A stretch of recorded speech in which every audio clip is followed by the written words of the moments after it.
வணக்கம் நண்பர்களே.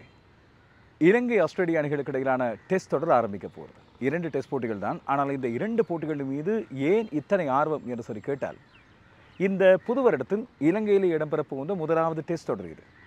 இது மட்டுமில்லாமல் ஆஸ்திரேலியாவுக்கும் இலங்கைக்கும் இடையிலான இந்த தொடர் உலக டெஸ்ட் சாம்பியன்ஷிப்புக்கு முதல் இடம்பெறுகின்ற இறுதித் தொடராக அமைய போகிறது. உலக டெஸ்ட் சாம்பியன்ஷிப் வட்டம் என்று சொல்லப்படுகின்ற அந்த வட்டம் 2023ஆம் ஆண்டிலிருந்து 2025ஆம் ஆண்டு வரை இடம்பெறுகின்ற அந்த தொடரின் சாம்பியனை தீர்மானிக்கின்ற இறுதிப் போட்டி லண்டன் லோர்ட்ஸ் மைதானத்தில் இடம்பெற போகிறது வருகின்ற ஜூன் மாதம். அந்த போட்டியிலே மோதிக்கொள்ள 2 அணிகளும் ஏற்கனவே தெரிவு செய்யப்பட்டாயிற்று. தென்னாப்பிரிக்கா மற்றும் ஆஸ்திரேலியா. இலங்கைக்கு ஒரு வாய்ப்பு இருந்தது. அந்த வாய்ப்பு இலங்கையின் அண்மைக்கால தோல்விகள் காரணமாக இல்லாமல் போனது என்று அனைவருக்கும் தெரியும். பார்டர் கவஸ்கர் தொடரில் ஆஸ்திரேலியா பெற்றுக்கொண்ட 3-1 என்ற வெற்றி அவர்களுக்கு இந்த தொடருக்கு முன்னதாகவே இறுதிப் போட்டிக்கு அவர்களை உறுதிப்படுத்தி இருக்கிறது. எனவே அந்த தொடர் முடிவடைய நேரத்தில் தான் இலங்கை தென்னாப்பிரிக்காவிடமும் தோற்றிருந்தது. இதன் காரணமாக இலங்கைக்கும் வாய்ப்பு இல்லாமல் போனது, இந்தியாவுக்கும் வாய்ப்பு இல்லாமல் போனது. இல்லாவிட்டால் இந்த தொடர் தான் அந்த தீர்மானமிக்க தொடராக இருந்திருக்கும். இறுதிப் போட்டிக்கு எந்த அணி வரும் என்பதை தீர்மானிக்கின்ற தொடராக, அதாவது தென்னாப்பிரிக்கா தெரிவாக இருக்கும்.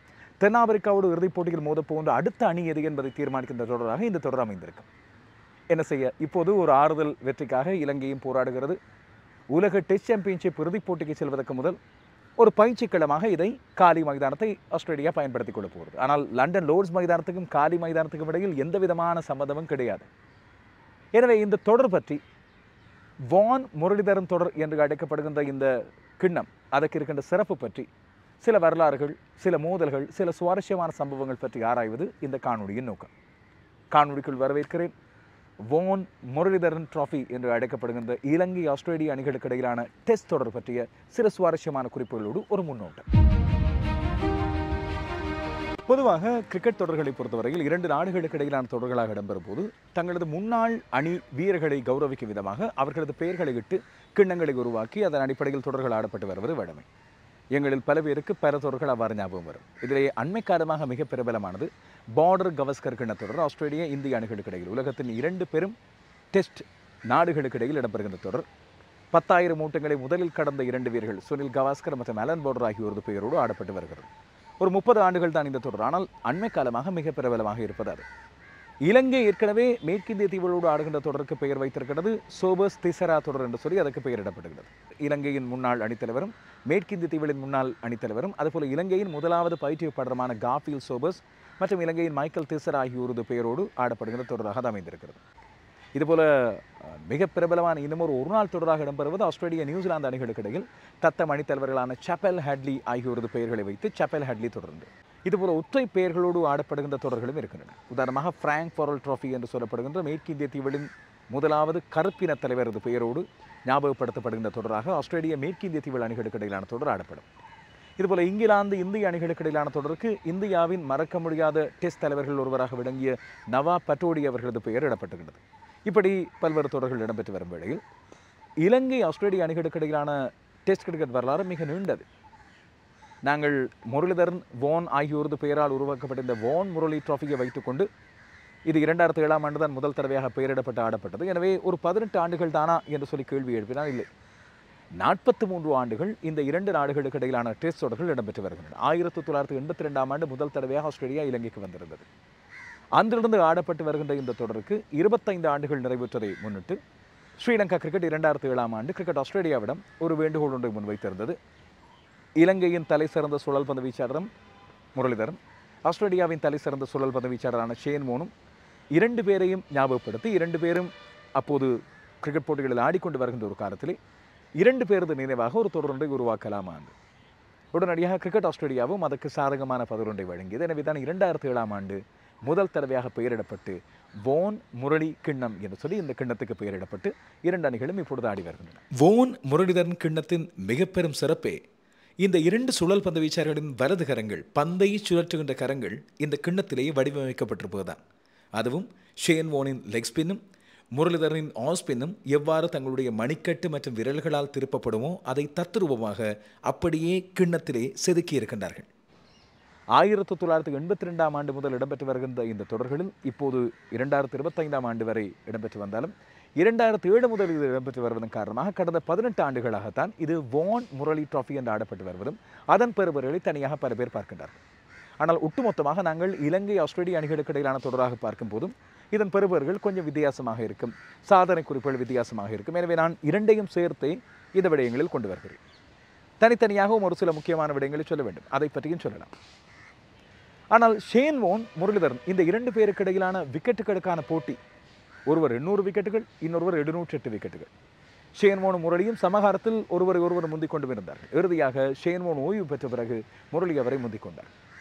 இந்த இரண்டு பேருக்கு இடையிலான இந்த விக்கெட்டுகளுக்கான போட்டி தவிர இந்த இரண்டு பேரது பெயரையும் இதிலே கொண்டு வருவதற்கு மிக முக்கியமான வேறு ஏதாவது காரணம் இருக்கிறதா என்று யோசித்தால் நிச்சயமாக அது ஒரு சுவாரஸ்யமான விடயம். அதை பற்றி முதலில் சொல்கிறேன்.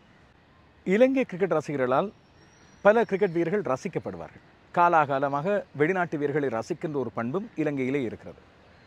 அவர்கள் ஆசிய வீரர்களாக இருக்கலாம். இந்திய, பாகிஸ்தான் வீரர்களுக்கு இலங்கையிலே ரசிகர்கள் அதிகம் என்று அனைவருக்கு தெரியும். இதுபோல வெள்ளையின வீரர்களையும் இலங்கை ரசிகர்கள் பல பேர் காலத்துக்கு காலம் அவர்களுடைய மிகச்சிறப்பான ஆட்டம், கனமான தன்மை, அவர்களுடைய பிரபல்யம் இவை காரணமாக ரசித்து வருவார்கள். ஆனால் இலங்கை வீரர்களால் வெறுக்கப்படுகின்ற ஒரு சில சர்வதேச புகழ்பெற்ற வீரர்களும் இருக்கின்றார்கள்.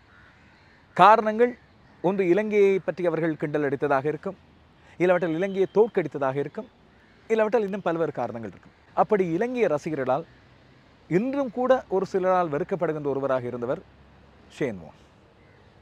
அதுக்கான காரணம் ஒன்று இருக்கிறது. முரளியோடு போட்டி அல்ல. 1996ஆம் ஆண்டு உலக கிண்ண போட்டிகள் இலங்கையில் இடம்பெற்று வந்த வேளையில் ஆஸ்திரேலியா இலங்கைக்கு வர மறுத்தது. அதுக்கான காரணத்தை அவர்கள் சுட்டிக்காட்டியிருந்தார்கள். இலங்கையிலே அப்போது மத்திய வங்கி குண்டு தாக்குதல் இடம்பெற்றிருந்தது. இலங்கையிலே உள்நாட்டு யுத்தம் மிக தீவிரமாக இருந்தது. எனவே தங்களுக்கு இலங்கையிலே பாதுகாப்பு இல்லை என்றுதான் ஆஸ்திரேலியா காரணத்தை குறிப்பிட்டது. இதற்கு இலங்கை அணியைச் சேர்ந்தவர்களும் இலங்கை ரசிகர்களும் இன்று வரை சொல்கின்ற முக்கியமான காரணங்கள் ஒன்று ஆஸ்திரேலியா இலங்கையை பார்த்து பயந்தது என்று இருக்கலாம். காரணம் அப்போதுதான் 95ஆம் ஆண்டின் கடைசியில் இடம்பெற்ற கார்ல்டன் அண்ட் யுனைடெட் ஒருநாள் தொடரில் இலங்கை அங்கு சென்று ஆஸ்திரேலியாவை இறுதிப் போட்டி வரை வந்து தொல்லை கொடுத்தது, தோற்கடித்தது. ஆஸ்திரேலியாவை ஒரு சில போட்டிகளில் ஆஸ்திரேலியாவுக்கு மிகப்பெரிய நெருக்கடியை கொடுத்திருந்தது. அதிலே முரளியின் பந்துவீச்சு சர்ச்சையும் அங்கே தொடர்ந்ததன் காரணமாக இலங்கை வெறியோடு ஆடியது ஆஸ்திரேலியா ஆடிய போட்டிகள். எனவே இதன் காரணமாக ஆஸ்திரேலியாவுக்கு இலங்கையோடு சின்ன பயம் ஒன்று இருந்தது உண்மைதான். ஆனால் அது மட்டுமே காரணமாக சொல்லப்பட முடியாது. ஆனால் ஆஸ்திரேலியா வரமாட்டோம் என்று மறுத்துவிட்டது. ஆஸ்திரேலியாவை தொடர்ந்து மேற்கிந்திய தீவிலும் இலங்கைக்கு 96ஆம் ஆண்டு உலகக்கிண்ண போட்டிகளில் இலங்கையிலே வந்து போட்டிகளில் ஆடுவதற்கு மறுத்திருந்தது. இதிலே அவர்கள் பாதுகாப்பு காரணங்களை சொல்ல ஷேன் வார்ன் சொன்னார், இலங்கைக்கு வந்து நிம்மதியாக ஷாப்பிங் செல்ல முடியாது, குண்டுகள் வெடிக்கும் வீதியிலே ஷாப்பிங் செல்லும் போது என்று குறிப்பிட்டார். அதுதான் ரசிகர்களுக்கு மிகப்பெரிய கோபத்தை கொண்டு வந்தது. நீங்கள் விளையாட வருகின்றீர்களா, ஷாப்பிங் செய்ய வருகின்றீர்களா? இது மட்டுமில்லாமல் ஷேன் வார்னுக்கும் அர்ஜுன ரணதுங்கவுக்கும் இடையிலான மோதல்கள் மிக பிரபலம். அதிலே இயன் ஹீலியம் சேர்ந்து கொண்டார். இதனால் இலங்கை ரசிகர்கள் கண்மூடித்தனமாக ஷேன் வார்னை வெறுத்தார்கள். ஆஸ்திரேலியர்களை வெறுத்த ஒரு காலம் இருந்தது. முரளிக்கு நோபோல் கொடுத்ததன் காரணமாக.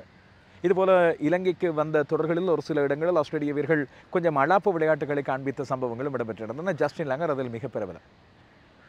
மார்க்வோ, ஸ்டீவோ, ஆடம் கில்கிறிஸ்ட் என்று இலங்கை ரசிகர்கள் ரசித்த ஆஸ்திரேலிய வீரர்கள் ஒரு பக்கம் இருந்தாலும் ஷேன் வார்னை கண்ணிலை காட்டாத நம்ம ரசிகர்களுக்கு. ஆனால் அந்த ஷேன் வார்ன் 2004ஆம் ஆண்டு சுனாமி இலங்கையிலே வந்து மிகப்பெரும் அழிவுகளை ஏற்படுத்தி சென்ற பிறகு காலி டெஸ்ட் மைதானத்துக்கு வழங்கிய மிகப்பெரும் உதவி, மனிதாபிமான உதவி, அதுபோல முரளிதரன் தொடங்கிய ஒரு நிதியத்தின் மூலமாக இலங்கையின் பல்வேறு சிறுவர்களுக்கு, மாணவர்களுக்கு வழங்கிய உதவி இலங்கை ரசிகர்களுக்கு மிகப்பெரும் நிகழ்ச்சியை கொடுத்திருந்தது. அதுவும் காலி சர்வதேச மைதானத்தை மீண்டும் கட்டியெழுப்ப முரளிதரன் ஒரு பக்கம், முரளிதரன் நிதியம் ஒரு பக்கம், ஸ்ரீலங்கா கிரிக்கெட் ஒரு பக்கம், இன்னும் பல்வேறு நன்கொடையாளிகள் உதவியை வழங்கினாலும் ஷேன் வார்ன் வந்து அந்த மைதானத்தில் நின்று உருக்கமாக அந்த மைதானத்தை பார்த்தது, மனப்பூர்வமாக தன்னுடைய உதவிகளை வழங்கப் போகிறேன் என்று சொல்லி வெளிப்படையாக சொன்னது, ஒரு கிரிக்கெட் வீரராக அந்த மைதானத்தின் மீளெழுச்சிக்கு அவர் உதவியதாகின ரசிகர்களால் மறக்க முடியாததாக இருந்தது. இதற்கு நன்றி கடன் செலுத்த வேண்டும் என்றும் ஸ்ரீலங்கா கிரிக்கெட் நினைத்திருந்தது. இறுதியாக இலங்கையில் இடம்பெற்ற இந்த வார்ன் முரளிதரன் தொடரில் கூட ஷேன் வார்னை நினைவுபடுத்தி அவரது குடும்பத்தாருக்கு ஒரு நினைவஞ்சலி ஒன்றை, நினைவு சின்னம் ஒன்றை வழங்கியிருந்தது ஸ்ரீலங்கா கிரிக்கெட். எனவே இதுதான் இந்த வார்ன் முரளி கிண்ணத்துக்கான ஆரம்பமாக ஸ்ரீலங்கா கிரிக்கெட்டினால் முன்வைக்கப்பட்ட காரணங்களில் ஒன்று. எனவே முதலாவது தொடர் ஆஸ்திரேலியாவில் தான் இடம்பெற்றது. அந்த தொடரில் இலங்கை அணி 2-0 என்று தோற்றது. பல வேண்டத்தகாத நிகழ்வுகளும் இடம்பெற்ற ஒரு தொடராக அந்த தொடர் அமைந்திருந்தது.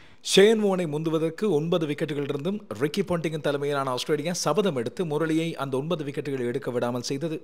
குமார் சங்கக்கார இரண்டாவது டெஸ்ட் ஹெல்மெட்டில் பட்டு சென்ற 92 ஓட்டங்களுக்கு ஆட்டம் இழந்த பந்தாக குறிப்பாக தென்னாப்பிரிக்க நடுவர் ரூடி காட்சன். இதன் காரணமாக சங்கக்கார இரட்டைச் சதத்தை தவறவிட்டது மட்டுமல்லாமல் இலங்கை துரத்தி வந்திருக்க வேண்டிய போட்டி ஒன்றை தவறவிட்டது. ரூடி காட்சன் சங்கக்காரவிடம் பின்னர் மன்னிப்பு கோரியிருந்தார்.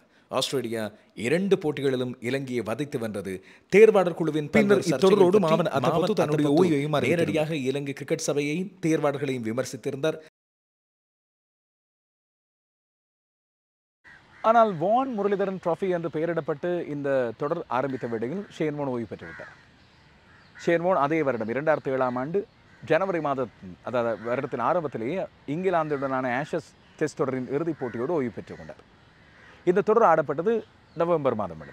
முரளிதரன் ஆடியிருந்தார் 2 போட்டிகள். முரளிக்கு அப்போது 9 விக்கெட்டுகள் தேவைப்பட்டிருந்தன ஷேன் வார்னின் சாதனையை முறியடிப்பதற்கு. ஷேன் வார்னை தாண்டுவதற்கு அவருக்கு 9 விக்கெட்டுகள் தேவைப்பட்டன. ரிக்கி பாண்டிங் விடாப்பிடியாக இருந்தார். அந்த 9 விக்கெட்டுகளை முரளியை எடுக்க விடக்கூடாது என்று சொல்லி மிகுந்த முனைப்பாக இருந்தார். இதை பகிரங்கமாக அறிவித்திருந்தார். ஷேன் வார்னுக்கு தாங்கள் செலுத்தக்கூடிய மிகப்பெரிய மரியாதையாக இந்த தொடரில், அதுவும் வான் முரளிதரன் என்று பெயரிடப்பட்ட தொடரில் ஷேன் வார்ன் அப்போதுதான் அந்த வருடத்தில் தான் ஓய்வை அறிவித்திருந்தார். எனவே இந்த விக்கெட்டுகளை, இந்த மைல்கல்லை தாங்கள் தாண்ட விட மாட்டோம் என்று சொல்லி குறிப்பிட்டிருந்தார். சொன்னது போலவே முரளிக்கு வெறும் 4 விக்கெட்டுகள் தான் கிடைத்தன. ஆனால் சங்கக்காரவின் துடுப்பாட்டு மூலமாக மிக பிரபலமாக அறியப்பட்ட தொடராகவும் லசித் மாலிங்கவின் அறிமுகம் இடம்பெற்ற தொடராகவும் அந்த தொடர் இன்று வரை ரசிகர்கள் மனதில் இருக்கிறது. அதிலும் குறிப்பாக நடுவரின் தவறு காரணமாக சங்கக்காரவின் 2 சதம் இழக்கப்பட்டது இன்று வரை ரசிகர்களுக்கு மிக மனவருத்தம் தருகின்ற ஒரு விடயம். இலங்கை ஆஸ்திரேலிய அணிகளுக்கு இடையிலான டெஸ்ட் மோதல்கள் 1983ஆம் ஆண்டு முதல் இடம்பெற்று வருகின்றன. முதல் தடவையாக ஆஸ்திரேலியா இலங்கைக்கு வந்தது ஒரு டெஸ்ட் போட்டி மற்றும் 4 ஒருநாள் சர்வதேச போட்டிகளில் ஆடுவதற்கு 1983ஆம் ஆண்டு ஏப்ரல் மாதத்தில். இலங்கை அப்போது அமைதியான பூமியாக இருந்தது. 83 ஆடிதானே இலங்கையை ஆட்டி போட்டது. அதற்கு முதல் நிம்மதியாக வந்து உலக நாடுகள் இலங்கையிலே கிரிக்கெட் விளையாடி சந்தோஷமாக இலங்கையை சுற்றி பார்த்து விட்டு செல்கின்ற ஒரு அமைதியான பூமியாக இருந்தது. கிரெக் செப்பலின் தலைமையில் ஆஸ்திரேலிய அணி இலங்கை வந்து நடைபெற்ற ஒற்றை டெஸ்ட் போட்டி கண்டி அஸ்கிரிய மைதானத்தில் இடம்பெற்றது. அதை வென்றுவிட்டது. 4 ஒருநாள் சர்வதேச போட்டிகள், 2 போட்டிகள், கடைசி 2 போட்டிகள் மழையினால் கழுவப்பட முதல் 2 போட்டிகளை இலங்கை அசத்தலாக ஆடி வென்றிருந்தது. அதற்கு பிறகு இந்த 2 அணிகளுக்கு இடையிலான தொடர்கள் தொடர்ச்சியாக இடம்பெற்று வருகின்றன. நாங்கள் வான் முரளிதரன் டிராஃபி டெஸ்ட் போட்டிகளை பற்றியது என்ற காரணத்தால் 1996ஆம் ஆண்டு உலக கிண்ணம், இலங்கை ஆஸ்திரேலிய அணிகளுக்கு இடையிலான ஒருநாள் மோதல்கள் இவற்றையெல்லாம் தாண்டி டெஸ்ட் வரலாற்றோடும் இடையிடையே இடம்பெற்ற சில சர்ச்சைகள், சில சுவாரஸ்யமான சம்பவங்கள் ஆகியவற்றை பார்க்கலாம். வருகின்ற 29ஆம் தேதி ஆரம்பிக்கின்ற தொடரானது இலங்கை ஆஸ்திரேலிய அணிகளுக்கு இடையிலான வரலாற்றில் 15வது தொடர். ஆனால் வான் முரளிதரன் டிராஃபியாக எடுத்துக்கொண்டால் இது 7வது தொடர். 1983ஆம் ஆண்டுக்கு பிறகு தொடர்ச்சியாக இடையிடையே இலங்கையும் ஆஸ்திரேலியாவும் ஒன்றையொன்று அடிக்கடி சந்தித்துக் கொண்டன. 83ஆம் ஆண்டு ஆஸ்திரேலியா இலங்கை வந்த பிறகு மறுபடியும் 87ஆம் ஆண்டு ஆஸ்திரேலியா இலங்கையை அழைத்திருந்தது. அதுவும் ஒற்றை போட்டி. அப்போதெல்லாம் இலங்கைக்கு ஒற்றை போட்டி தான் வழங்கப்படும். ஆஸ்திரேலியாவோ இங்கிலாந்தோ இலங்கையை ஒற்றை போட்டிகளுக்கு தான் அழைக்கும்.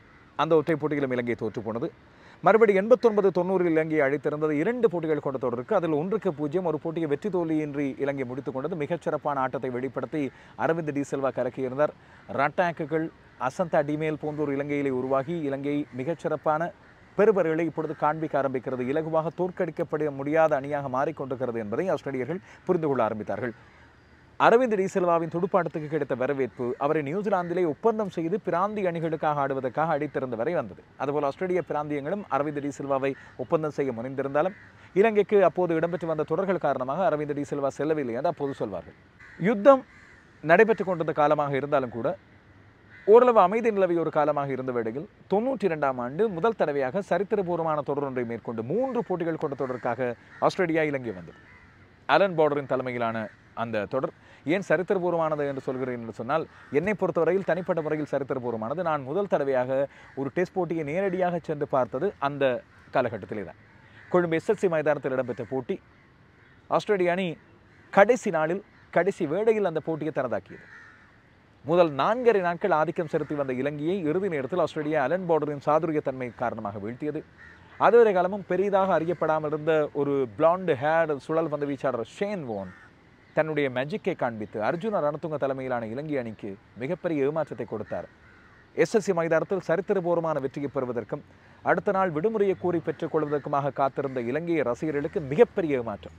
16 ஓட்டங்களால் தோற்றுப்போனது. அந்த 3 போட்டிகள் கொண்ட தொடரில் ஒரே ஒரு போட்டி தான் வெற்றிகரமாக ஏதோ அணியால் வெல்லப்பட்டதாக இருந்தது. அடுத்த 2 போட்டிகளும் மழையினால் பெரிய அளவில் முடிவுகள் பெறப்படாமல் போயிருந்தன. அந்த தொடரில் தான் முத்தையா முரளிதரனும் அறிமுகமாகி இருந்தார் இலங்கை அணி சார்பாக. முதல் போட்டியில் ஷேன் வார்ன் கலக்கியிருக்க 2வது போட்டியில் Muralidharan அறிமுகமாகிறார்.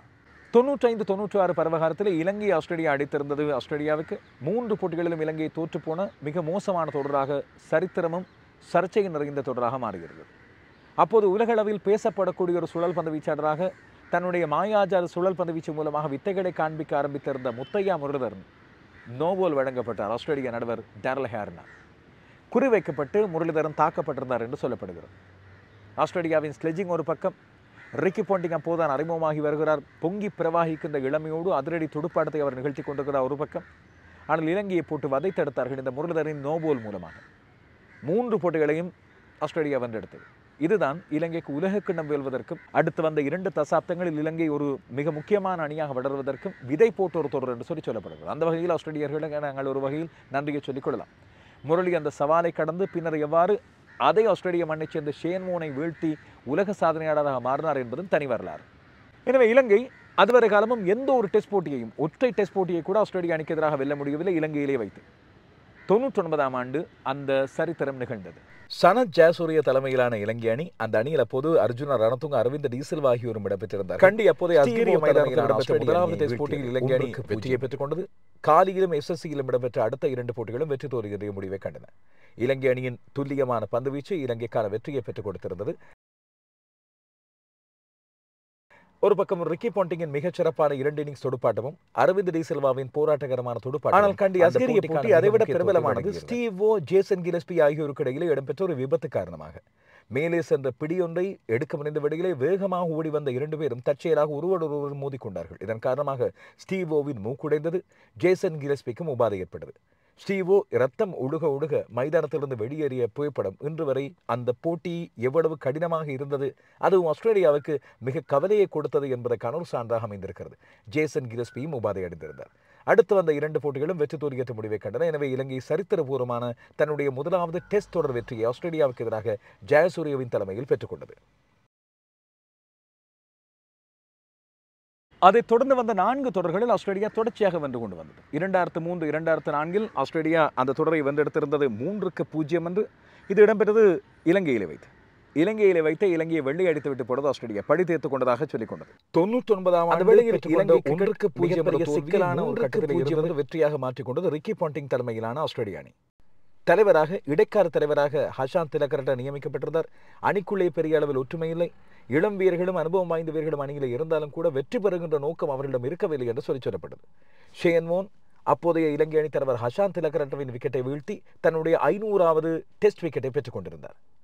டாரன் Lehmann, Matthew Hayden, Damien Martyn, Ricky Ponting ஆகியோர் ஆஸ்திரேலியா சார்பாக துடுப்பாட்டத்தில் பிரகாசிக்க ஷேன் வார்ன் ஒரு பக்கம் 28 விக்கெட்டுகளை எடுத்திருந்தார். முரளிதரன் 26 விக்கெட்டுகளை எடுத்திருந்தார். இந்த 2 பேருக்கு இடையிலான சுழல் போட்டி இருந்தாலும் இலங்கையின் துடுப்பாட்ட வீரர்கள் ஆஸ்திரேலியாவின் பந்துவீச்சிலை சறுக்கி இருந்தார்கள். 99ஆம் ஆண்டு காயமுற்றிருந்த ஜேசன் கிலஸ்பி முறை பந்துவீச்சிலை கறக்கியிருந்தார். அதைத் தொடர்ந்து இலங்கை ஆஸ்திரேலியாவுக்கு சென்றிருந்தது 2004ஆம் ஆண்டு 2 போட்டிகள் கொண்ட தொடர் 1-0 என்று இலங்கை தோற்று போயிருந்தது. அதற்கு பிறகு அந்த 2004ஆம் ஆண்டு தொடருக்கு பிறகு இந்த 2 அணிகளுக்கு இடையிலான தொடருக்கு வான் முரளிதரன் டிராஃபி என்று பெயரிடுவோம் என்று இலங்கை தன்னுடைய பரிசீலனையை சொல்ல ஆஸ்திரேலியா அதை ஏற்றுக்கொள்ள முதலாவது தொடர் ஆஸ்திரேலியாவில் இடம்பெறுகிறது. ஆனால் ஆஸ்திரேலியா ஆதிக்கம் செலுத்தி இலங்கையை தோற்கடித்த தொடர் 2-0 என்று இலங்கை தோற்று போனது. ஆடுகளத்தின் தன்மைகள் இலங்கைக்கு சாதகமாக முதல் போட்டியில் இருந்த போதிலும் வெல்லக்கூடிய ஒரு போட்டி, மிகப்பெரிய துரத்தலை நிகழ்த்தி இலங்கை சாதனை படைத்திருக்கக்கூடிய போட்டி, நடுவரின் தவறு, சங்கக்காரவுக்கு ஆட்டம் இழப்பு, இலங்கை தோற்று போனது. 2 போட்டிகளிலும் தோல்வி. எனவே வான் முரளிதரன் டிராஃபியின் முதல் வெற்றியாளராக ஆஸ்திரேலியா. 2011ஆம் ஆண்டு இலங்கையில் இடம்பெற்றது இந்த வான் முரளிதரன் டிராஃபி. 2 போட்டிகள் கொண்ட தொடர் ஆஸ்திரேலியா 1-0 என்று வென்றெடுத்தது. மீண்டும் ஆஸ்திரேலியா தனதாக்கி இருந்தது. 2012-13 இப்போது இலங்கை ஆஸ்திரேலியாவுக்கு செல்ல வேண்டிய காலகட்டம். 3 போட்டிகள் இலங்கைக்கு வழங்கப்பட்டன. இலங்கை ரசிகர்கள் மிகப்பெரிய உற்சாகமாக இருந்தார்கள். அப்போது இலங்கை 2011 உலகக்கிண்ண போட்டியின் இறுதிப் போட்டி வரை வந்து தோற்று போன ஒரு கவலையும் இருந்தது. டெஸ்ட் போட்டிகளில் மீண்டும் எழுவோம் என்று பார்த்தால் 3-0 ஆஸ்திரேலியா இலகுவான வெற்றி. ஆஸ்திரேலியாவின் துடுப்பாட்டமும் அவர்களது வேகப்பந்து வீச்சும் சேர்ந்து இலங்கையை சரித்திருந்தது. குலசேகரவின் பந்துவீச்சு கலக்கல், அதுபோல ஒருநாள் போட்டிகளில் மாலிங்கவின் பந்துவீச்சு கலக்கலோடு இலங்கை அணி 2020 சர்வதேச தொடரை 2-0 என்று வென்று ஒருநாள் தொடரை 2-2 என்ற சமநிலையில் அணியை வீழ்த்தியது. வேகப்பந்து வீச்சாளர்கள் பீட்டர் சிடில் மற்றும் ஜாக்சன் பேர்ட் ஆகியோர் இலங்கை அணியை உருட்டி போட்டிருந்தார்கள். கிளார்க் தன்னை தலைவராக நிரூபித்துக் கொண்டார். இலங்கை அணிக்கு ஒரே ஒரு ஆறுதலாக அமைந்தது. குமார் சங்கக்கார தன்னுடைய 10,000வது ஓட்டத்தை எடுத்திருந்தார் மெல்பர்ன் மைதானத்தில் 3ஆம் டெஸ்ட் போட்டியில். இதன் மூலமாக 10,000 ஓட்டங்களை வேகமாக பெற்றுக் கொண்டவராக தன்னை சமப்படுத்திக் கொண்டார் சங்கர். முரளியின் ஓய்வுக்கு பின்னர் தான் என்பதை ரங்கனஹேர்த் மிகச் சிறப்பாக அங்கே பந்து வீசி வெளிப்படுத்திக் கொண்டார்.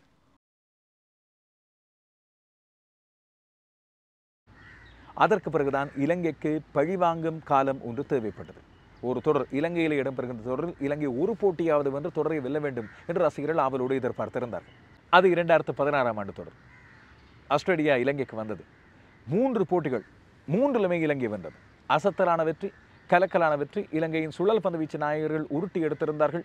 துடுப்பாட்டமும் இலங்கை கலக்கி இருந்தது. இதை பற்றி தனியாக சுவாரஸ்யமாக இந்த வெற்றியை பற்றி நாங்கள் மீண்டும் மீண்டும் இறைமீட்டு சந்தோஷமாக பேச வேண்டும். 2016ஆம் ஆண்டு ஆஸ்திரேலிய அணிக்கு எதிராக 3 போட்டிகளிலும் இலங்கை அணி மிகப்பெரிய வெற்றிகளை பெற்றுக்கொண்டது. நாணய சுழற்சியை சரியான முறையில் பயன்படுத்திக் கொண்டார் அணித்தலைவர் ஆஞ்சலோ மேத்யூஸ். 3 போட்டிகளிலும் ஓட்டங்களாலான வெற்றி. முதல் போட்டியில் 106 ஓட்டங்களால், 2வது போட்டியில் 229 ஓட்டங்களால், 3வது போட்டியில் 163 ஓட்டங்களால் இலங்கை அணி கலக்கியது. துடுப்பாட்டத்தில் யாராலும் மறக்க முடியாத குசல் மெண்டிஸ் 176 ஓட்டங்கள் கொண்டாடப்படக்கூடியவை. பள்ளேக்கலை, காலி மற்றும் SSC ஆகிய 3 மைதானங்களிலும் இலங்கை அணி வெற்றியை பெற்றுக் கொண்டது. அதிக ஓட்டங்களை குவித்துக் கொண்ட 3 பேருமே இலங்கையைச் சேர்ந்தவர்களாக இருந்தார்கள். தனஞ்சய டி சில்வா, குசல் மெண்டிஸ் மற்றும் தினேஷ் சந்திமான். அதிகமான விக்கெட்டுகளை வீழ்த்தி கொண்டவராக ரங்கநகரத் ஆச்சரியமில்லை, 28 விக்கெட்டுகளை அவர் எடுத்திருந்தார். மிச்சல் ஸ்டார்க் 24 விக்கெட்டுகள். நேத்தன் லாயம் தன்னுடைய பங்குக்கு மிகச் சிறப்பாக செய்து 16 விக்கெட்டுகளை எடுத்திருந்தார். உண்மையில் இலங்கையின் ஆடுகளங்களில் ஸ்டாக்கின் கலக்கல் இப்போதும் இலங்கை ரசிகர்களுக்கு இந்த முறை தொடரிலும் கொஞ்சம் பயத்தை கொடுப்பதாக அமைந்திருந்தது என்னவோ உண்மைதான். ஆனால் இந்த டெஸ்ட் தொடர் முடிந்த பிறகு ஒருநாள் சர்வதேச போட்டிகள் மற்றும் T20 சர்வதேச போட்டிகள் அடங்கிய தொடர்களை ஆஸ்திரேலியா வென்று சென்றது. அதுதான் ஆஸ்திரேலிய அணிக்கு எதிரான இலங்கையின் முதலாவது வெள்ளை அடிப்பு. அதுவரை காலமும் வெள்ளை அடிப்பை வாங்கி கொண்டது இலங்கை திருப்பி அடித்திருந்தது. பிறகு 2018-19 இலங்கை ஆஸ்திரேலியாவுக்கு போயிருந்தது. அந்த தொடர் மீண்டும் ஆஸ்திரேலியா திருப்பி அடித்தது. 2 போட்டிகள் 2-0 ஆஸ்திரேலியாவுக்கான வெற்றி. இறுதியாக 2022ஆம் ஆண்டு இடம்பெற்ற வேளையில், அதுவும் உலக டெஸ்ட் சாம்பியன்ஷிப்பின் ஒரு தொடர்ச்சியாக இடம்பெற்ற வேளையில், ஒரு போட்டியை இலங்கை வென்றது, மறு போட்டியை ஆஸ்திரேலியா வென்றது, 1-1 வென்றது. அந்த தொடர் மிக முக்கியமாக இலங்கை 2-0 வென்றிருக்க வேண்டியது என்று ரசிகர்களால் என்றும் சொல்லப்படும். இறுதியாக இடம்பெற்ற 2022 தொடரை பொறுத்தவரையில் இலங்கை அணி முதலில் T20 சர்வதேச தொடரில் ஆரம்பித்தது. அந்த தொடரில் தோல்வி. ஆஸ்திரேலியா வென்றது 2-1. ஒரு நாள் தொடர் முதல் போட்டி ஆஸ்திரேலியா வென்ற பிறகு அடுத்த 3 போட்டிகளை இலங்கை அணி வென்று தொடரை கைப்பற்றிக் கொண்டது. 5வது போட்டியில் கொழும்பு R. பிரேமதாச மைதானத்தில் இறுதியாக ஆஸ்திரேலியாவுக்கு ஒரு ஆறுதல் வெற்றி. அதற்கு பிறகு காலியிலே 2 டெஸ்ட் போட்டிகள். முதல் போட்டி இலங்கை அணி எதிர்பாராத வகையில் நாணய சுழற்சியில் வென்றும் ஆஸ்திரேலிய அணியின் மிகச்சிறப்பான துடுப்பாட்டு மூலமாக இலங்கை அணி 10 விக்கெட்டுகளால் தோற்றுப்போனது. இலங்கை அணி உடனடியாக 2வது போட்டிக்கு மாற்றங்களை செய்து வெல்ல வேண்டிய கட்டாயம் ஒன்று இருந்தது. முதல் போட்டியில் இலங்கை அணி அணித்தலைவர் திமுத் கருணாரத்ன பயன்படுத்தியிருந்த 3 சுழல் பந்து வீச்சாளர்கள் லசித் எம்புல்தனிய, ஜெஃப்ரி வேண்டஸே மற்றும் ரமேஷ் மெண்டிஸ்.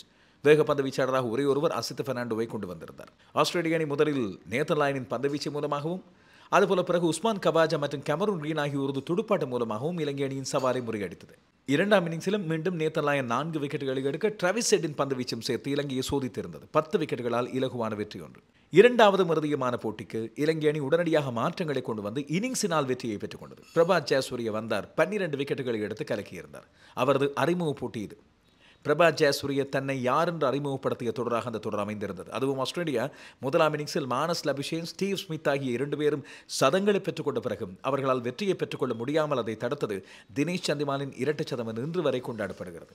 திமுத் கருணாரத்ன, குசல் மெண்டிஸ் ஆகியோரும் சதங்களில் நெருங்கி வந்திருந்தார்கள். இலங்கை புதிய சுழல் பந்துவீச்சு நாயகர் ஒருவரை கண்டுபிடித்துக் கொண்ட தொடராக அந்த தொடர் அமைந்திருந்தது. இவைதான் இப்போதைக்கு இந்த 2 அணிகளுக்கு இடையிலான போட்டியின் வரலாறு. எனவே இந்த 2 அணிகளுக்கு இடையிலான ஒட்டுமொத்த வரலாற்று 83ஆம் ஆண்டிலிருந்து எடுத்து பார்த்தால் இதுவரைக்கும் 33 டெஸ்ட் போட்டிகள் ஆடப்பட்டிருக்கின்றன. இதில் இலங்கை வென்றது 5 போட்டிகள், ஆஸ்திரேலியா 20 போட்டிகளை வென்றெடுத்திருக்கிறது. 8 போட்டிகள் வெற்றி தோல்வியற்ற முடிவு. அண்மை காலமாக வெற்றி தோல்வியற்ற முடிவுகளை நாங்கள் பார்க்கவே முடியாமல் விறுவிறுப்பாக ஏதோ ஒரு அணி தன்னுடைய வெற்றியை சுவைக்கின்றதாக இந்த தொடர் அமைந்திருப்பது சுவாரஸ்யமானது. இம்முறையும் இலங்கை அணி தலைவராக தனஞ்சய டி சில்வா, ஆஸ்திரேலிய அணி தலைவராக ஸ்டீவ் ஸ்மித் ஆகியோர் பெயரிடப்பட்டிருக்கிறார்கள். 2 பேருக்குமே உபாதை சிக்கல் ஒன்று இருப்பதாக சொல்லப்பட்டது. இப்பொழுது ஸ்டீவ் ஸ்மித் விளையாடுவதற்கு தயாராக இலங்கைக்கு வந்து இறங்கியிருக்கிறார். பயிற்சிகளை எடுத்துக்கொண்டிருக்கிறார். தனஞ்சய டி சில்வாவுக்கு இந்த உபாதை சிக்கல் கடைசி நாள் இரவு வரை உறுதியாக எதுவும் சொல்ல முடியாது, இல்லாவிட்டால் போட்டி ஆரம்பிக்கின்ற நாளில் நாணய சுழற்சிக்கு முதல் எதுவும் சொல்ல முடியாது என்ற நிலை கொண்டு இருக்கிறது. அப்படி இருந்தால் மீண்டும் நாங்கள் முன்பு பார்த்த ஸ்டீவ் ஸ்மித்தும் ஆஞ்சலோ மேத்யூஸும் எதிரெதிராக தலைமை தாங்குகின்ற ஒரு சுவாரஸ்யத்தை நாங்கள் பார்க்கலாம். வான் முரளிதரன் கிண்ண தொடராக இது ஆரம்பித்த பிறகு 15 போட்டிகள் இதுவரை இடம்பெற்றிருக்கின்றன. இதில் 9 போட்டிகள் ஆஸ்திரேலியாவுக்கு வெற்றி, 4 போட்டிகளில் இலங்கை வென்றிருக்கிறது. 2 போட்டிகள் தான் வெற்றி தோல்வியற்ற முடிவை கண்டுகின்றன. இம்முறை இலங்கை தன்னுடைய 5வது 6வது வெற்றிகளை பெற்றுக்கொள்ளப் போகிறதா, இல்லாவிட்டால் ஆஸ்திரேலியா தன்னுடைய 10வது 11வது வெற்றிகளை பெற்றுக்கொள்ளப் போகிறதா என்பதை காலி சர்வதேச மைதானமும் அந்த மைதானத்துக்கு பின்னால் இருக்கின்ற அந்த காலியின் மதில் சுவரும் சாட்சி சொல்லும். எங்களுக்கு விறுவிறுப்பான போட்டிகளுக்காக நாங்கள் காத்திருக்கிறோம். இப்போது நாங்கள் இந்த 2 அணிகளுக்கு இடையிலான தொடர்களின் வான் தரவுகள் முரளிதரன் டிராஃபி என்று சொல்லி இந்த தொடருக்கு பெயர் மாற்றம் பெற்ற பிறகு அதிகூடிய ஓட்டங்களை பெற்றுக் கொண்டவர் தான் ஆஸ்திரேலிய இலங்கை அணிகளுக்கு இடையிலான தொடராக 1983ஆம் ஆண்டிலிருந்து நடைபெற்று வருகின்ற தொடரிலும் அதிகமான ஓட்டங்களை பெற்றவராக இருக்கின்றார். மிஸ்டர் கிரிக்கெட் என்று அழைக்கப்படுகின்ற மைக்கேல் ஹாசி இவர் 8 போட்டிகள் 13 இன்னிங்ஸில் 994 ஓட்டங்களை எடுத்திருக்கின்றார். சராசரி 110, 5 சதங்கள் 2 அரைச்சதங்கள். அந்த கன்சிஸ்டன்சி என்று சொல்லப்படுகின்ற தொடர்ச்சியாக ஓட்டங்களை குவித்து வருகின்ற அந்த விதம் அவரிடம் தனியாக ஒரு கலையாக இருந்தது. இரண்டாவது அதிகூடிய ஓட்டங்களை பெற்றுக் கொண்டவராக மைக்கேல் கிளார்க் இருக்கின்றார். 746 ஓட்டங்கள். இது வான் முரளிதரன் டிராஃபியை மட்டும் முதலில் நாங்கள் பார்க்கலாம். 3 சதங்கள் 5 அரை சதங்களை எடுத்திருக்கின்றார். ஆஞ்சலோ மேத்யூஸ் இம்முறை கிளார்க்கை தாண்டுவார் உறுதியாக என்று நாங்கள் நம்பலாம். மைக்கேல் ஹாசி அவர் தாண்டினால் இலங்கைக்கு தொடர் வெற்றி உறுதி. காரணம் மேத்யூஸ் 3ஆம் இடத்தில் இருக்கின்றார் 692 ஓட்டங்களோடு சராசரி 40.7, 1 சதம் 5 அரை சதங்கள். சங்கக்கார 4ஆம் இடத்தில் இருக்கின்றார் 624 ஓட்டங்கள். சந்திமால் 579, மகேல ஜெயவர்தன 555. இவர்கள் மட்டும்தான் 500 ஓட்டங்களை கடந்தவர்கள். அதற்கு அடுத்த இடத்திலே அண்மையில் ஓய்வை அறிவித்த டேவிட் வார்னர் இருக்கின்றார் 499 ஓட்டங்கள். குசல் மெண்டிஸ் இவர்களை தாண்டி இம்முறை 500 ஓட்டங்களை கடக்கக்கூட 455 ஓட்டங்கள். காலம் சென்ற பில் ஹியூஸ் 435 ஓட்டங்கள். டிமுத் கருணாரத்ன 412. தற்போதைய இலங்கை அணியின் தலைவரான தனஞ்சய டி சில்வா 400 ஓட்டங்களை எடுத்திருக்கின்றார். அவரது போட்டியாளராக எதிரணி தலைவராக இருக்கின்ற ஸ்டீவ் ஸ்மித் 398 ஓட்டங்கள். அப்படியே இந்த தொடரை நாங்கள் முழுமையாக ஆஸ்திரேலிய இலங்கை அணிகளுக்கு இடையிலான 83ஆம் ஆண்டிலிருந்து நடைபெற்று வருகின்ற 42 வருட தொடராக நாங்கள் பார்த்தோம் என்று சொன்னால் மைக்கேல் ஹாசி, அடுத்த இடத்தில் இருப்பவர் ரிக்கி பாண்டிங் 975 ஓட்டங்கள். 3ஆம் இடத்திலே மகேல ஜெயவர்தன 969. மகேல வந்தால் சங்க வராமல் இருக்க முடியுமா? சங்கக்கார 878 ஓட்டங்கள். அரவிந்த் டி சில்வா 803, மைக்கேல் கிளார்க் 746, ஸ்டீவோ 701, மேத்யூஸ் 692, சனத் ஜாசூரிய தற்போதைய பயிற்சியாளர் 686, ரணதுங்க அர்ஜுன ரணதுங்க 673, மேத்யூ 664, மாவன் அத்தபத்து 625, டில்ஷான் 618 மற்றும் மார்க் டெய்லர் 611 என்று அந்த வரிசை அப்படியே செல்கிறது. இந்த 2 அணிகளுக்கு இடையிலான தொடரில் அதிகூடிய ஓட்டங்களை பெற்றுக் கொண்டவர் மைக்கேல் ஸ்லேட்டர். அவர் பெற்றுக்கொண்ட 219 ஓட்டங்கள் வெக்கா மைதானத்தில் 95ஆம் ஆண்டு இலங்கைக்கு மறக்க முடியாத அந்த தொடரில் அவர் பெற்றுக்கொண்ட ஓட்டங்கள் தான் தனி நபர் ஒருவர் பெற்றுக்கொண்ட அதிகூடிய ஓட்ட எண்ணிக்கை. சந்திமால் கடந்த தொடரின் போது பெற்றுக்கொண்ட ஆட்டமிழக்காத 206 ஓட்டங்கள் இலங்கை சார்பாக பெறப்பட்ட கூடுதலான ஓட்ட எண்ணிக்கை மட்டுமல்ல, இந்த தொடர் பெயர் மாற்றம் பெற்ற பிறகு பெறப்பட்ட அதிகூடிய ஓட்ட எண்ணிக்கை. ஆஸ்திரேலியாவில் வைத்து இலங்கையர் ஒருவர் பெற்றுக்கொண்ட அதிகூடிய ஓட்ட எண்ணிக்கை. இதுவும் வானர் முரளிதரன் தொடர் என்ற பெயர் மாற்றம் பெற்ற பிறகு இடம்பெற்ற முதலாவது போட்டியிலே இல்லாவற்றில் முதலாவது தொடரில் இடம்பெற்றது. சங்கக்காரர் எடுத்த 192. ரூடி காட்சன், உங்களால் அது இரட்டை சதமாக மாற முடியாமல் போனது. ஜோ பர்ன்ஸ் 180 ஓட்டங்களை எடுத்திருந்தார். குசல் மெண்டிஸ் பெற்றுக்கொண்ட 176 ஓட்டங்களும் இதிலே அடங்குகிறது. அதுபோல ஸ்டீவோ இலங்கை அணிக்கு எதிராக 96ஆம் ஆண்டு மறக்க முடியாத ஒரு இன்னிங்ஸ் ஒன்றை ஆடியிருந்தார். அடலைடில் 170 ஓட்டங்களை எடுத்திருந்தார். அதிகமான சதங்களை பெற்றுக் கொண்டவராக மைக் ஹாசி இருக்கின்றார் 5 சதங்கள். இதுபோல டீன் ஜான்ஸ் இந்த பெயர் மாற்றம் இடம்பெறுவதற்கு முதலே அவர் 3 சதங்களை பெற்றுக் கொண்டிருந்தார். ஸ்டீவோ 3 சதங்கள், மைக்கேல் கிளார்க் 3, மேத்யூ ஹெய்டன் 3 சதங்கள். அதிகமான விக்கெட்டுகளை வீழ்த்திக் கொண்டவரை பொறுத்தவரையில் இந்த வரலாறு பேசுகின்ற கூடுதலான விக்கெட்டுகளை எடுத்துக்கொண்டவராக ரங்கநேகரத் இருக்கின்றார். 11 டெஸ்ட் போட்டிகளில் 66 விக்கெட்டுகளை அள்ளி எடுத்திருக்கிறார். இந்த கிண்ணத்தின் பெயரை தம்பசம் கொண்ட 2 பேர் ஷேன் வார்ன் 59 விக்கெட்டுகள், முரளிதரன் 54 விக்கெட்டுகள் இருந்து அடுத்தடுத்த இடங்கள் இருக்கின்றார்கள். மிச்சல் ஸ்டார்க் எந்த ஆடுகளமாக இருந்தாலும் அவரது பந்து வேலை செய்யும் என்று சொல்லி உறுதியாக சொல்பவர். அவரது விக்கெட்டுகளின் எண்ணிக்கை 51. ஒரே ஒரு 50 விக்கெட்டுகளுக்கு மேல் பெற்ற வேக பந்து வீச்சாளர் இந்த தொடரில். நேதன் லாயன் 46 விக்கெட்டுகள். இம்முறை அதை அதிகரிக்க அவர் விரும்பக்கூடும். அதுபோல சமீந்த வாஸ் 38 விக்கெட்டுகள், Glenn McGrath 37, Craig McDermott 27, Mitchell Johnson 23, Champaka Ramanayake 21.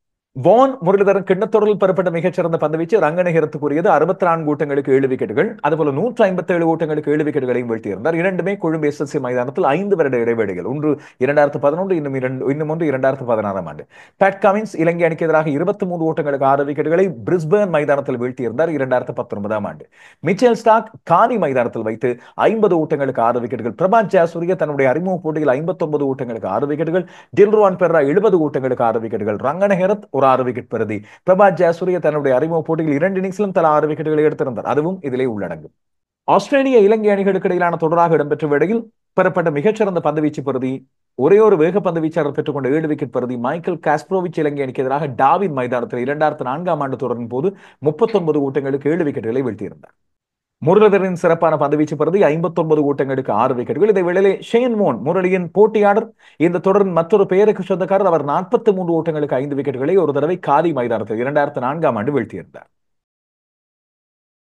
இந்த 2 அணிகளுக்கு இடையிலான கிரிக்கெட் வரலாற்றை பொறுத்தவரையில் மிகப்பெரிய நட்சத்திரங்கள் உருவான தொடர்களாக இந்த ஆஸ்திரேலிய இலங்கை அணிகளுக்கு இடையிலான மோதல்கள் தான் இடம்பெற்றிருக்கின்றன. ஷேன் வார்னின் மீளெழுச்சியாக இருக்கலாம், அவரது 2வது டெஸ்ட் போட்டி கொழும்பு SSC மைதானத்தில் வென்றதாக இருக்கலாம், முத்தையா முரளிதரன் அறிமுகமாக இருக்கலாம், மாவன் அதபத்து, சனத் ஜெயசூரிய போன்றோர் தங்களது தலைமைத்துவத்தை விருத்தி செய்து கொண்ட தொடர்களாக இருக்கலாம். அரவிந்த் டி சில்வா உலக புகழ்பெற்ற துடுப்பாட்ட வீரராக தான் தனியே ஆசிய ஆடுகளங்களில் மட்டுமல்ல ஆசியாவை தாண்டி ஆடுகளங்களிலும் கலக்க முடியும் என்று நிரூபித்த தொடர்களாக இருக்கலாம். அர்ஜுன ரணதுங்கவின் விரல் காட்டியது அது ஒரு நாள் தொடராக இருந்தாலும் கூட தலைவராக தன்னை வெளிப்படுத்திய ஒரு காலகட்டமாக இருக்கலாம்.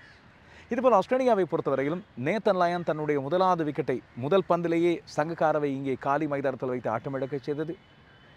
சந்திமாலின் மிகச்சிறப்பான துடுப்பாட்டம், குசல் மெண்டிஸின் கலக்கலான ஆட்டம், ஆஞ்சலோ மேத்யூஸின் போராட்டம், லசித் மாலிங்கவின் அறிமுகம் என்று ஏராளமான விடயங்கள். எனவே இம்முறை இடம்பெற கூட யாராவது புதிய நட்சத்திரங்களை கொண்டு வரலாம், இல்லாவிட்டால் யாராவது ஒருவர் புதிய சகாப்தம் ஒன்றை படைக்க தன்னுடைய கரங்களை உயர்த்தி கொண்டு முன்னால் வரலாம். அதற்காகத்தான் ரசிகர்கள் இங்கே காத்திருக்கின்றனர். உலக டெஸ்ட் சாம்பியன்ஷிப்புக்கு எந்த விதமான அர்த்தத்தையும் கொடுக்காத 2 போட்டிகளாக இது இருந்தாலும் இலங்கையை பொறுத்தவரையில் அதிமுக்கியத்துவம் வாய்ந்தது. காரணம் என்னோடு சொன்னால் இந்த வருடத்தில் இலங்கைக்கு கிடைக்க போன்ற 4 போட்டிகளில் முதலாம் 2 போட்டிகள் இவை. எனவே இதன் அடிப்படையில் இலங்கை தன்னுடைய டெஸ்ட் போட்டிகளின் அடுத்த கட்டத்துக்கு நகர்வதற்கும் இலங்கையின் அடுத்த கட்ட டெஸ்ட் வீரர்கள் யார் என்பதை அடையாளப்படுத்துவதற்கும் கூட இந்த தொடர் உதவ போகிறது. அண்மை காலமாக இலங்கை டெஸ்ட் போட்டிகளில் தன்னுடைய திறமையை வெளிப்படுத்தி வருவதாக கூறப்பட்டு கொண்டு வந்தாலும் தென்னாப்பிரிக்காவிலே இலங்கைக்கு கிடைத்த தோல்விகள் இலங்கையை ரசிகர்களுக்கு மிக பெரும் மனச்சோர்வை கொடுத்திருக்கின்றன. அதை மாற்றுவதற்கு ஒரே வழி காலி மைதானத்தில் இலங்கை வெற்றி சரிதத்தை எழுத வேண்டும். நியூசிலாந்து இலங்கையில் வைத்து 2 தடவைகள் இலங்கை இந்த மைதானத்தில் வைத்து வீழ்த்தியது, அதுவும் சுழல் பந்து வீச்சை வைத்து. தன்னுடைய துடுப்பாட்டத்திலும் இலங்கையை மிகச்சிறப்பாக செய்திருந்தது. இம்முறை அதைவிட இந்த ஆஸ்திரேலிய அணி பலம் வாய்ந்த அணி என்று அனைவருக்கும் தெரியும். நியூசிலாந்து இந்தியாவை சம்ஹாரம் செய்தது 3-0 என்று. அதே இந்தியாவை ஆஸ்திரேலியா மண்ணில் வைத்து 3-1 வந்திருக்கிறது. இப்போது இலங்கைக்கான காலம். தன்னுடைய சுழல் பந்து வீச்சு வித்தையை வைத்து தனக்கு மிக பிடித்த ஆடுகளமான காலி சுழல் பந்து வீச்சு ஆடுகளத்திலே ஆஸ்திரேலியாவை எவ்வாறு வதம் செய்ய போகிறது என்பதைத்தான் ரசிகர்கள் மிகுந்த ஆர்வத்தோடும் அவதானிப்போடும் பார்த்து கொண்டிருக்கிறார்கள். ஆஸ்திரேலியாவை பொறுத்தவரையில் அவர்களது மிகச்சிறந்த சுழல் பந்து வீச்சாளர் நேத்தன் லயன் இருக்கிறார். இப்போது இருக்கின்ற அதிகூடிய விக்கெட்டுகளை வீழ்த்தி ஆஸ்பின் பந்து வீச்சாளர். அஸ்வினின் ஓய்வுக்கு பிறகு நேத்தன் லயனுக்கு ஆஸ்பினை பொறுத்தவரையில் போட்டி கிடையாது. ஆஷஸுக்கு பிறகு தன்னுடைய ஓய்வை அறிவிப்பார் என்று கருதப்படுகின்ற வேளையில் நேத்தன் லயனோடு சேர்த்து ஆஸ்திரேலியா தன்னுடைய 2வது சுழல் பந்து வீச்சாளரை கண்டுபிடிக்க இந்த தொடரை பயன்படுத்த போகிறது. அப்படியானவராக அறியப்பட்டு ஏற்கனவே இலங்கையிலும் இந்தியாவிலும் போட்டிகளை ஆடியிருக்கின்ற இடதுகை சுழல் பந்து வீச்சாளர் மேத்யூ கூனமன் பிக் பேஷ் லீக் போட்டிகளில் ஏற்பட்ட உபாதை காரணமாக ஆட முடியாது போகும் என்று கருதப்பட்டது. பார்த்தால் அவரது பெருவிரல், அடிப்பட்ட பெருவிரல் இப்பொழுது இயங்குகிறது. அதோடு பந்து வீசலாம் என்று உறுதிப்படுத்தப்பட்டு பயிற்சிகளில் ஈடுபட ஆரம்பித்திருக்கிறார். இது ஒரு மிராக்கிள், மெடிக்கல் மிராக்கிள் என்று சொல்லக்கூடிய ஒரு ஆச்சரியம்தான். அப்படி இல்லாவிட்டால் கூப்பர் கானடி என்று இப்போதைய ஆஸ்திரேலியாவின் தற்காலிக தலைவராக இந்த தொடருக்கு பொறுப்பெடுத்திருக்கின்ற ஸ்டீவ் ஸ்மித்தினால் அடையாளப்படுத்தப்பட்ட ஒரு சுழல் பந்து வீசுகின்ற சகோதரி வீரர் வந்திருக்கிறார். என்ன ஆச்சரியம் என்றால் அவர் முதல் தர போட்டிகளில் கூட இதுவரை எந்த ஒரு விக்கெட்டையும் வீழ்த்தியது கிடையாது. எனவே அறிமுகம் கிடைத்தால் நேத்தன் லயன் போல முதல் பந்திலேயே தன்னுடைய முதலாவது விக்கெட்டை வீழ்த்துவாரா தெரியவில்லை. ஆஸ்திரேலிய மண்ணில் ஆடும்போது முன்பு வான் மேகில் 2 பேர் இருந்தபோது கூட எப்போதாவது தான் 2 சுழல் பந்து வீச்சாளர்களை பயன்படுத்தும். ஆனால் இலங்கை இந்தியா போன்ற மைதானங்களுக்கு வந்தால் நிச்சயமாக 2 சுழல் பந்து வீச்சாளர்கள் தேவை. இதற்காகத்தான் பகுதி நேர பந்து வீச்சாளர்களாக சில நேரங்களில் அடையாளப்படுத்தப்படுகின்ற சில பேரையும் அழைத்து கொண்டு தான் ஆஸ்திரேலியா இங்கே வந்திருக்கிறது. ஆனால் அவர்களுடைய துடுப்பாட்ட வரிசையை பொறுத்தவரையில் பலமான ஒரு அணியாகவே இருக்கிறது. வளமையான தலைவர் பேட் கமின்ஸ் இல்லாவிட்டாலும் வேகப்பந்து வீச்சு வரிசையை பொறுத்தவரையில் அவர்கள் மிச்சல் ஸ்டாக் அடுத்த நிலையில் உள்ளவர்கள் கொண்டு வந்திருக்கிறார். அதுபோல இந்திய அணிக்கு எதிராக கலக்கிய ஸ்காட் போலண்டும் இந்த குழாமையில் இருக்கிறார். இந்த தொடர் பற்றியும் விளையாடப் போகின்ற 2-11 கொண்ட அணிகளை பற்றியும் உங்களுடைய கருத்துக்களை கொமெண்ட்ஸாக பதிவிடுங்கள். இந்த தொடரில் நீங்கள் எதிர்பார்க்கின்ற விடயம் என்ன? அதுபோல இத்தனை காலமும் 1983 ஆண்டிலிருந்து இன்று வரை நடைபெற்றுக் கொண்டிருக்கின்ற இந்த ஆஸ்திரேலிய இலங்கை அணிகளுக்கு இடையிலான தொடர்களில் நீங்கள் மிகவும் ரசித்த, உங்களது மனதை கவர்ந்த, நீங்கள் மறக்க முடியாத சுவாரஸ்யமான சம்பவம் இல்லாவிட்டால் மிக முக்கியமான வீரர் என்று நீங்கள் கருதுபவரையும் குறிப்பிடுங்கள் கொமெண்ட்ஸாக. சந்திப்போம்.